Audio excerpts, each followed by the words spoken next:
Case and name of the judgment. इस case में क्या जजमेंट आया था, that you have to remember. You have to remember name and judgment. Okay, 6 judgment, 6 case laws है part of the syllabus, तो 6 case laws के नाम याद रखने हैं और उसके जजमेंट क्या है वो याद रखने हैं। ओके, तो जो हमारे सिलेबस में है उसमें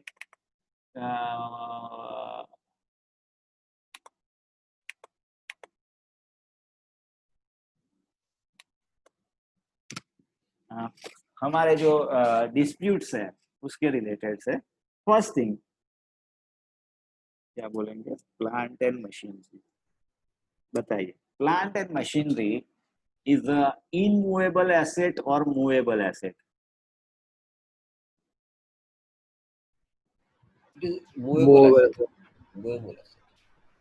मूवेबल एसेट। ओके, तो एक जजमेंट हमारा ऐसा है कि plant and machinery is a immovable asset. दूसरा जजमेंट ऐसा है, plant and machinery is a movable asset. And third judgement हमारा है ऐसा है, plant may be a immovable or movable asset. Plant and machinery दोनों हो सकते हैं, movable is worry from case to case. Okay, one judgment उसमें बोला गया है कि प्लांट एंड मशीनरी इनमूवेबल है। दूसरा जजमेंट उसमें ऐसा बोला गया है कि प्लांट एंड मशीनरी मूवेबल है। थर्ड जजमेंट जिसमें बोला गया है machinery is movable or immovable, it's vary from case to case. एक जजमेंट है हमारा, it is related to the obsolescence. एक जजमेंट है it is related to the cost approach. Cost approach is subject to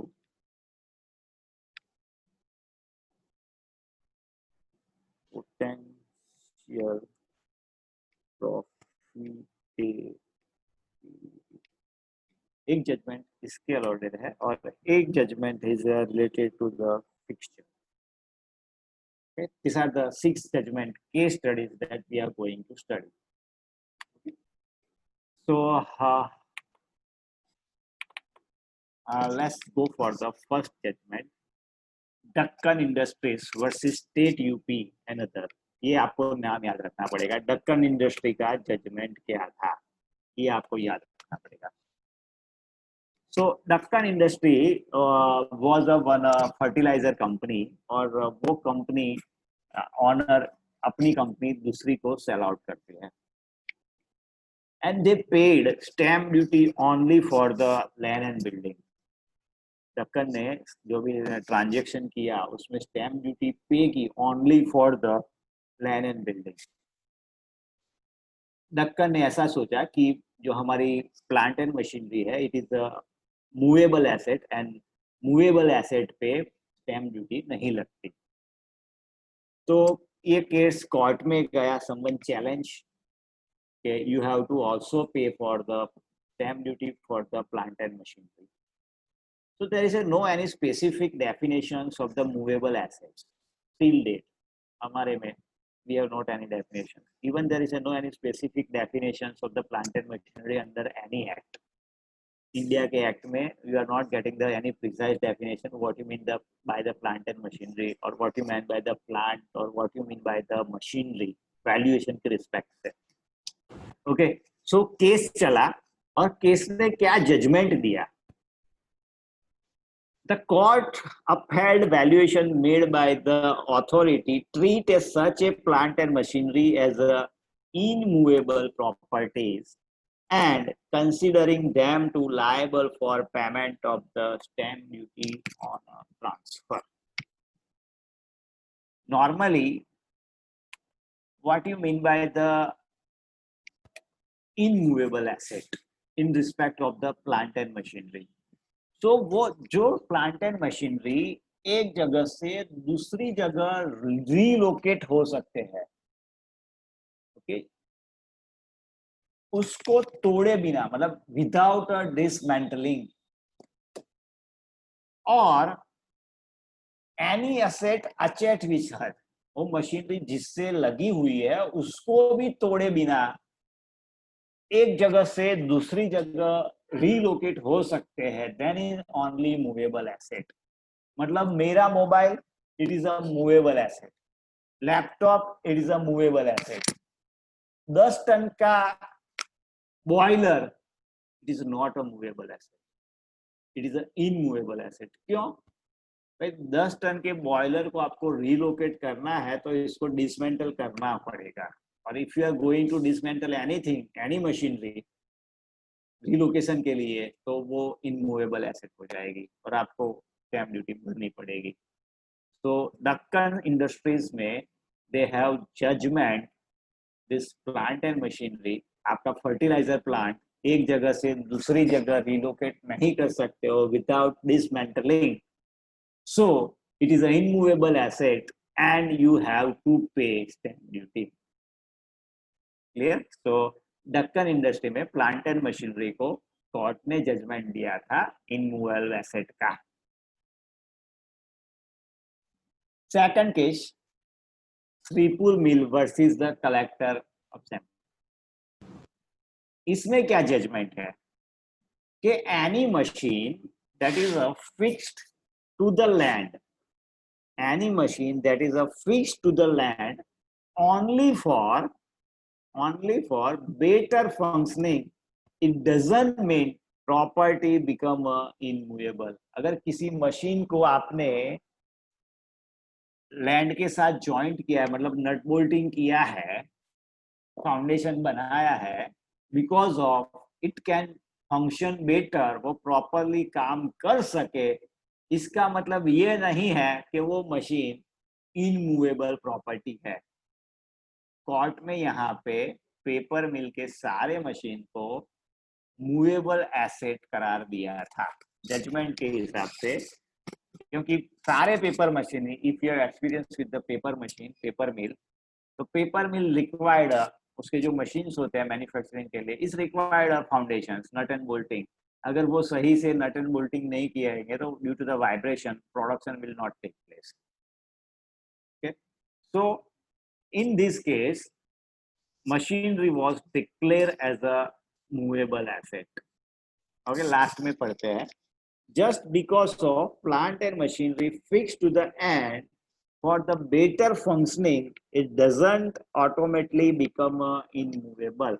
it doesn't become immovable, मतलब वो movable है। सही है? तो इस केस में, श्रीपुर पेपर मिल के केस में, उसको प्लांट एंड मशीनरी को डिक्लेयर किया था as a movable asset, not a movable asset declare नहीं किया था, but is not immovable declare किया था। तो इसका मतलब हो सकता है इट इज अ मूवेबल ना। तो Shripur paper mill versus asset plant and machinery, वो मूवेबल डिक्लेयर किया था। थर्ड जजमेंट है हमारा official liquidated versus Shri Krishnan Dev. इसने सही जजमेंट दिया कुछ सही से कि plant and machinery held is a immovable asset. इस केस में plant and machinery immovable asset declare किया गया था, बट उसके साथ में वो क्या बोला था कि question whether a machinery which is embedded to earth is movable or immovable property depend upon the fact and circumstance to each cases. किसी की मशीन्स को मूवेबल या immovable you can not declare without assessing the fact. जैसे मैं boiler बोल दूं तो you can not say boiler is a movable or immovable asset, but मैं बाद में बोलूं 10 टन का बॉयलर तो इट इज अ इनमूवेबल। मैं बोलूं आपका 50 केजी का बॉयलर तो इट इज अ मूवेबल आ जाता है।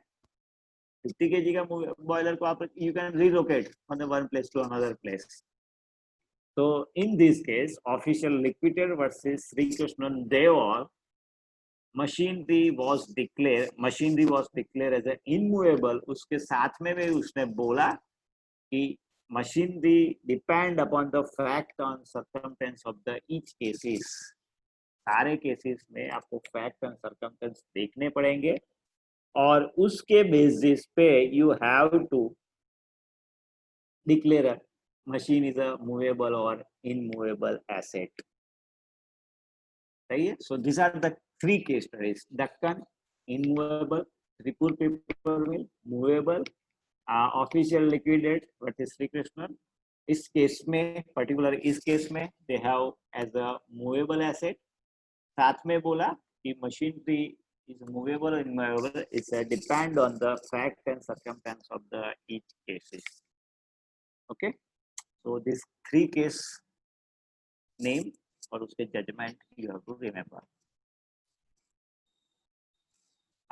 ऑस्ट्रेलियन कंपनी का ये केस है, Cymex Holding versus Commissioner of State Revenue. So someone valuer has adopt cost approach instead of the income approach and market approach. पहले जो hierarchy थी, it is like income approach, market approach and cost approach. First you have to do valuation by the income approach, second you have to do by the market approach, and if both approaches get the fail, then you can do valuation by the cost approach only. Okay. So इस case में उसने valuation करके दिया था by the cost approach. Normally सारी specialise property होती है या स्पेसिफिक प्रॉपर्टी होती है, उसका कॉस्ट अप्रोच से ही वैल्यूएशन होता है. ओके, बट कब cost approach you can use, तो इस जजमेंट में बोला गया कि valuation of the sub specialized plant and machinery by cost approach is subject to the potential profitabilities. मतलब जब प्लांट एंड मशीनरी प्रॉफिटेबल या प्रॉफिट जनरेशन करने की कैपेबिलिटी में होती है, at that time only you can do valuation by the cost approach. If property is not capable to generate profit, then you cannot go for the cost approach for the specialized plant and machinery. So valuation of the plant and machinery, specialized plant and machinery by the cost approach is subject to the potential profitabilities. The name that you have to go for the Cymex Holding versus Commissioner State of the Revenues in the Australia का ये case है. Okay? पहले 3 case थे वो India के ही थे, ये एक केस ऑस्ट्रेलिया का है. दूसरा एक केस स्टडीज है that is अमेरिका से है. It is regarding to the obsolescence. Westinghouse House Electric Corporations versus NC App. Okay. So ये जो कंपनी थी Westinghouse House, they was the manufacturing, building the combined cycle turbine. Okay, steam turbines and assembling, component उसका सारे turbines बना रही थी. तो turbine बनाने के लिए उसकी जो फैक्ट्री प्रीमाइसेस थी, it was a design to manufacturing of the turbine. तो उनके बड़े बड़े सेट थे, सुपर स्ट्रक्चर था, 86 का स्ट्रक्चर था और ये सारा सब कुछ था. For the manufacturing facility they would design a building. After some time what happened, there is a reduce in the market of demand of turbine और उनका टर्बाइन का सेल बंद हो गया. Okay, there was no any demand of the product in the market. So now they are utilizing this asset. उनकी जो building थी, it was utilized only for the repair and maintenance which was sold out. जो turbine बेचे थे उसके use के लिए वो बिल्डिंग के यूज होता था. मतलब अब बिल्डिंग यूज हो रही थी फॉर द इंफीरियर यूज, उसके मैक्सिमम यूज नहीं हो रहा था, इंफीरियर यूज हो रहा था.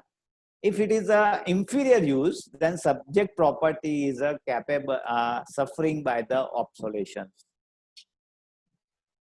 और बहुत सारी कंट्री में आपका जो टैक्स लिंकेज है, प्रॉपर्टी टैक्स लिंकेज है, is a link with the market value. Property की मार्केट वैल्यू ज्यादा तो यू हैव टू पे मोर टैक्स, प्रॉपर्टी की मार्केट वैल्यू कम तो you have to pay less tax. सो इस केस में एसएससी आया, उसने देखा इतना बड़ा बिल्डिंग है तो इसकी वैल्यू इतना हो गया और you have to pay tax in this में. फिर it is a tax payer duty, जिसको टैक्स पे करना है, it is a tax payer duty to prove the obsolescences कि भाई मेरा बिल्डिंग भले बड़ा है बट उसकी मार्केट वैल्यू अभी इतना नहीं बचा, it is suffering by the obsolescences, so मेरी मार्केट वैल्यू एक्स नहीं है, it is a X minus Y है, and I have to pay less tax. Okay, so this case was regarding to the obsolescence of the properties. और अगर आपकी property ऑब्सोलेशन से suffer करती है due to the market demand, so your market value will be declined and you have to pay the less tax. Okay, so again this is Westinghouse House is regarding to the obsolescence. And last case studies, it is again related to the fixtures. Okay, what do you mean by the fixtures today? This definition, this case studies are too old and this doesn't match with the आज के scenario में ये definition match नहीं होती है. Okay, ये definition जो case study है, इट इज जो ईयर है 1872 का ये केस है, बट दैट्स नॉट मैच. तो आज की डेफिनेशन जो फिक्सचर की है, fixture means which is supporting facilities for the manufacturing. It's work as a supporting facility for the manufacturing activity, and it is a permanently attached with the real estate. मतलब हमारा जो भी light bulb है, it's called the fixtures, और वो permanently attached with the real estate. You cannot remove without the damaging the real estates. Okay, so here they have given some definitions of the fixtures. So fixture is a thing one then cattle have become in a land attached with the fixed to the land. Okay, the fixed with the intention shall remain the position permanent or identify or subsequent period as being a remain a position for the some temporary purpose. So anything that is attached with the land, इसका मतलब ये नहीं कि वो directly can be classify land building या plant and machinery. एक ऐसा भी क्लास है जिसे we are calling the fixture. Okay, so normally again बहुत सारा डिस्कशन भी होता है कि who will value the fixture और फर्नीचर एंड इक्विपमेंट. मतलब फिक्सचर एंड फर्नीचर का वैल्यूएशन कौन करेगा, लैंड बिल्डिंग करेगा या प्लांट एंड मशीनरी वाला करेगा. सो this is the gray area, and both valuer can do valuation of the fixture and fixture and furniture, but they have competent knowledge about whatever he is doing do the value. अगर उनको fixture के बारे में और furniture के बारे में सब कुछ नॉलेज है, कॉम्पिटेंट है, प्राइसिंग इंफॉर्मेशन है, तो both can do the valuation of this fixture and furniture. Normally company account में बहुत बार देखा जाता है. So anyone can do the value. Okay, so these are the 6 case judgment. This is a part of the syllabus and you have to remember.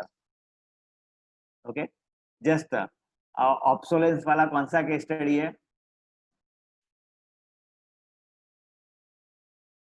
क्या नाम है obsolescence का?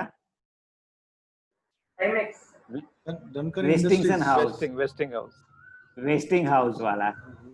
Cost approach is subject to potential, इसका नाम क्या है? Timex. Furniture fixture वाला, furniture and fixture वाला holding and auction. Property is a immovable asset, plant and machine is a immovable asset.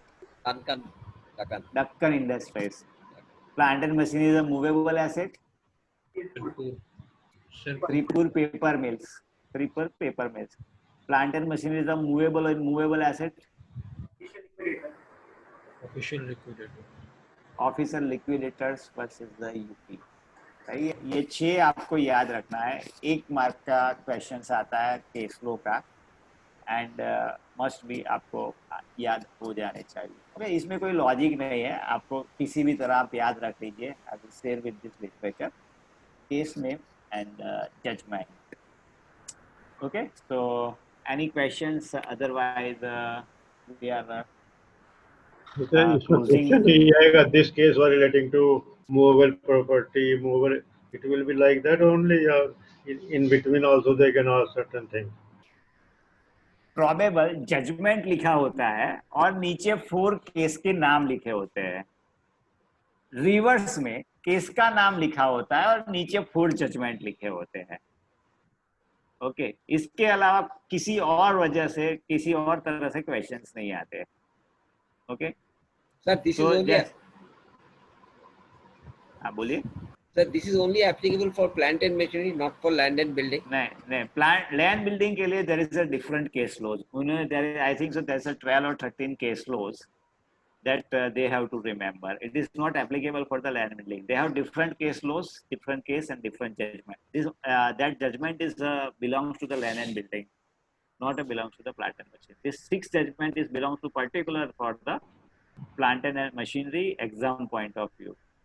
Okay, so those who are land and building has not try to remember. If you remember, that is okay for the knowledge point of view. जैसे आप number जी, ऊपर विनोद जी और हेमंत जी, अगर आप कोई question पूछना चाहते हैं for refresher batch, you can also participate because sir की परमिशन है। तो अगर कोई हाँ आपको सर, query कभी है- thank you sir.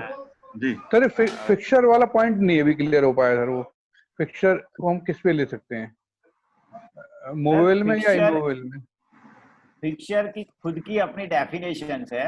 It is immovable asset. अगर आप मूवेबल और मूवेबल को इनमूवेबल में डिफाइन करने जाओगे तो it is a immovable asset. Okay sir, you can not remove the fixture without damaging the real estate. Okay और सर, आपने ओके सर, रियल आपके रूम में लाइट है और लाइट निकाल दोगे तो आपकी रियल एस्टेट की वैल्यू डाउन हो जाएगी। There is a no fixture, there is a no illumination. सही है। हाँ, कोई और क्वेश्चन पूछना चाहे तो पूछ सकता है कभी भी।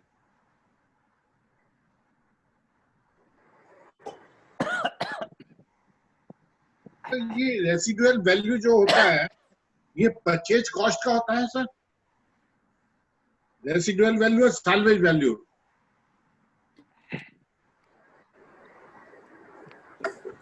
रेसिडुअल वैल्यू जो होता है सर वो जब अकाउंटिंग पर्पस से यूज कर रहे वर्ड, जी सर। Just a minute.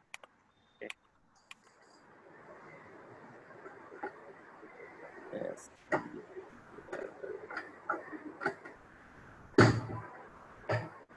जब अकाउंट की पर्पस से बात करते हैं हम, सो उसकी जो भी हिस्टोरिकल कॉस्ट होगी, हिस्टोरिकल कॉस्ट, उसकी बात करेंगे।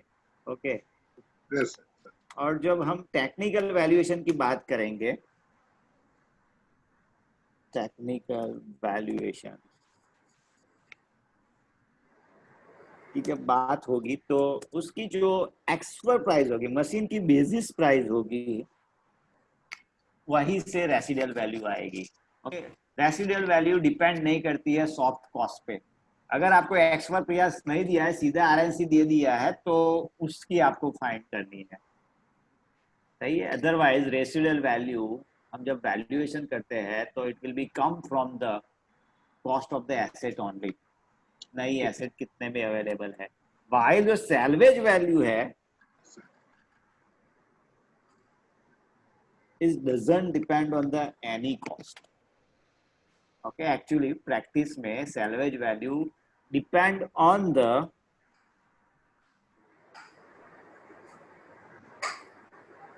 Balance usage of asset. अभी एसेट कितनी यूज हो सकती है उस पे डिपेंड है सैल्वेज वैल्यू। ओके, तो अगर आपकी कार चालू है और आप कार बेच देते हो तो you are selling your asset based on the usage. कोई नया खरीदने आएगा, वो क्या देखा, यार कार तो चालू है और 2 साल और चलेगी, तो उस तरह से आपको रिकवरी मिलेगी।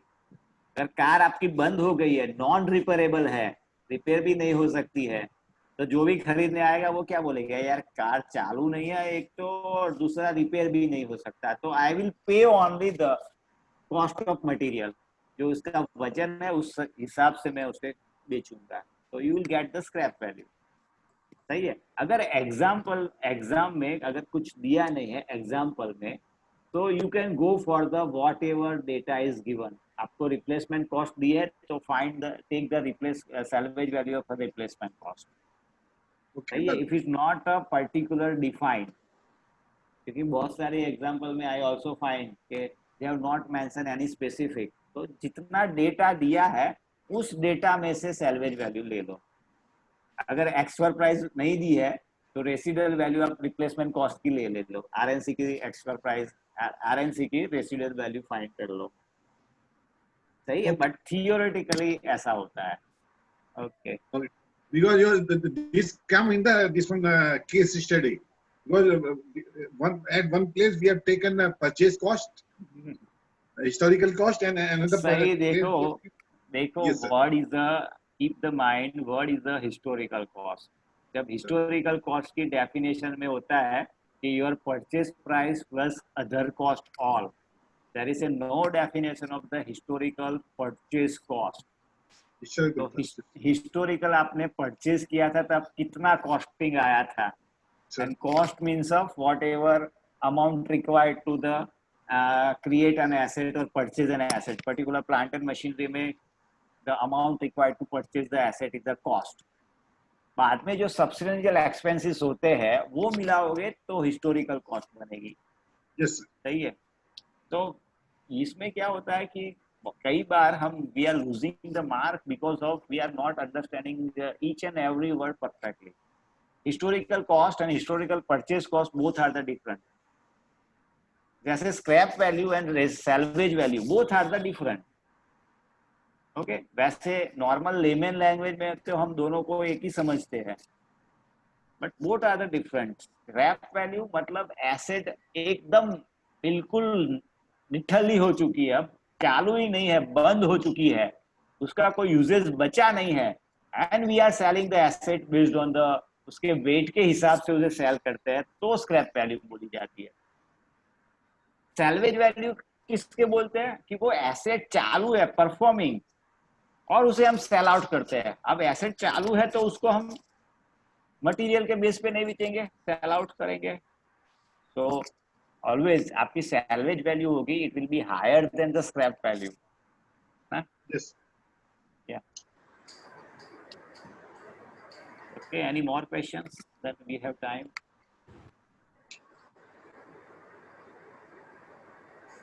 सर एक मैंने इसमें पढ़ा था, ये एग्जांपल पढ़ा था मैंने कहीं पे, कंपोनेंटाइजेशन का जो था उसका एग्जांपल उन्होंने दिया था एयरक्राफ्ट। एयरक्राफ्ट के अंदर एक बॉडी हो जाती है, एक इंजन हो जाता है। इंजन का लाइफ 8 साल है, इलेक्ट्रॉनिक्स का 5 साल है, अब बॉडी का है 15 साल। तो 15 उसको that is the best example I could understand. Sir वो एक एग्जांपल ऐसा एक लौता एग्जांपल था जिससे पूरा इंडिया सीखा है व्हाट इज अ कंपोनाइजेशन। जब ये इनिशियली डिक्लेयर हुआ कंपोनाइजेशन, आई थिंक सो 11 या 12 में, तब ये एक ही एक एग्जांपल था समझने के लिए कि व्हाट इज अ कंपोनाइजेशन। वो एयरक्राफ्ट का एग्जांपल लेके सब समझ रहे थे। ओके बाद में क्या हुआ कि दे हैव मेक रिसर्च, जिनको भी काम करा तो उसमें काम किया, and they are finding lot of difficulties, even company also finding lot of difficulties in componentisations, particularly those company has purchased the asset very old, मतलब जिसके एसेट 15-20 साल पुराने थे, उन कंपनियों को एक काम करने में बहुत दिक्कत हुई और उसकी वजह से ये पूरा काम ठप हो गया। क्योंकि कंपोनाइज करने के बाद क्या होता था कि उनका जो बुक वैल्यू था वो ड्रास्टिकली रिड्यूस हो जाता था। आज के हिसाब से उनकी बुक वैल्यू 100 रुपया है और कंपोनेंट्स करके वो वैल्यूएशन करते हैं तो उसकी बुक वैल्यू 40 रुपीज हो जाती थी, मतलब 60% रिड्यूस हो जाती थी। और बहुत सारी कंपनी को ये मैटर नहीं करता था कि हमारी बुक वैल्यू रिड्यूस हो, क्योंकि बहुत सारे फैक्टर्स है why they are recording the book value. तो उनकी एसेट पूरी इम्पेयर्ड हो जाती है। अगर एसेट इम्पेयर्ड हो जाती है इसका मतलब ये प्लांट उनको अब नया बनाना पड़ेगा according to certain rules and norms. सही है, अगर एसेट इम्पेयर होती है तो फॉरेन कंपनियां उठ जाती है, भरोसा नहीं करती है। सारे एग्जांपल ले लीजिए, ओएनजीसी थी, एचपीसीएल था, बीपीसीएल थे, इनके एसेट 20-25 साल पुराने हैं, मेजर एसेट, तो वो सारी की वैल्यू ऑलमोस्ट रद्दी के भाव हो जाती थी। तो गवर्नमेंट भी फिर उसने कुछ बोला नहीं, चुप रह गई। तो कंपोनाइजेशन की सारी एक्सरसाइज ऑलमोस्ट बंद हो गई अभी। otherwise so one of the good chances for the value of the plant and machinery to earn the revenues एक assignment मिलते थे valuation of the plant and machinery के लिए okay so